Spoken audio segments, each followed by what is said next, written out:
எனக்கு ரொம்ப தலைவலி, இது கொஞ்சம் போய் காஃபி போட்டு எடுத்து போமா. 2-3 துணி இருக்கு, மடிச்சிட்டு போயிடுறாருங்க. வேணும் லேட் பண்ணாதம்மா, போகும்போது அப்புறம் மடிச்சிக்கலாம் நீ.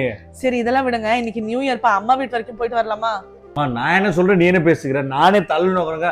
அது இல்லாம எனக்கு 1008 வேலை இருக்கு இன்னைக்கு. நீ வெட்டியாதான் வீட்டுல இருக்கிற, உனக்கு வேணா போ, உங்க அம்மா வீட்டு போயிட போ. சும்மா எனக்கு டென்ஷன் இருக்காதா? அவன் தான் சொல்றான் இல்ல, உங்க அம்மா வீட்டுக்கு போக சொல்லு. நீ கிளம்பு, அவன் எவ்வளவு நாள் நீ இல்லாம இருக்கிறான்னு பாத்துருவோம். மம்மி அவ எங்கமே போறா, போனா 1 வாரம், அதுக்கப்புறம் நான் தான் பாத்துக்கணும் அவளை. கடைசியா அவ என்கிட்ட தான் வந்தாவணும். மம்மி போங்க. சரிங்க, நான் காஃபி போட்டு எடுத்து வரேன். ஏன்டா தம்பி அப்படி பேசுற? அவ காசு கோசரம் கூட இருக்கான்னு நினைச்சிட்டு இருக்க. அவ இன்னைக்கு நினைச்சா கூட வேலைக்கு போய் சம்பாரிச்சு வீட்டையும் பாத்துக்குவா, வேலையும் பாத்துக்குவா. ஏன்னா அவளுக்கு வீட்டு வேலை எல்லாமே தெரியும்டா. ஆனா அவ மாத்திரம் உன் கூட இல்லன்னா ஒரு நிமிஷம் நீ நினைச்சு பாரு, வெளியில சம்பாதிக்கணும், வீட்டுல வந்து கக்குசு முதல் கொண்டு கழுவணும், உன்னால முடியும்னு நினைச்சிட்டு இருக்க. இதெல்லாம் புரிஞ்சுக்கிட்டு அவகிட்ட அன்பாவும் மரியாதையா நடந்துக்கோ. இது உன் வாழ்க்கை, உன் கையில இருக்கு, நான் ஒன்னும் சொல்ல முடியாது.